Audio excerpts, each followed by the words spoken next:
Tax के अंदर भी बहुत सारी चीज़ें आती है। जैसे रिसेंट न्यूज़ आई, किसी एक्टर की शादी है, उन्होंने इसको गिफ्ट दे दिया तो गिफ्ट के ऊपर टैक्स नहीं लगता।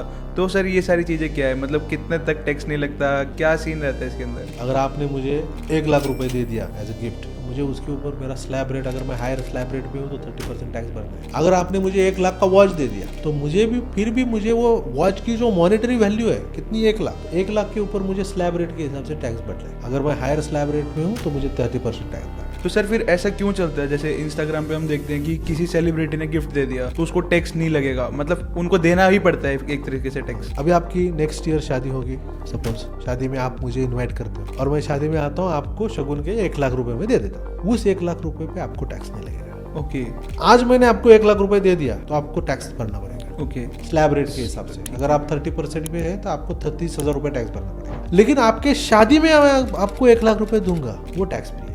ये पहली चीज होगी।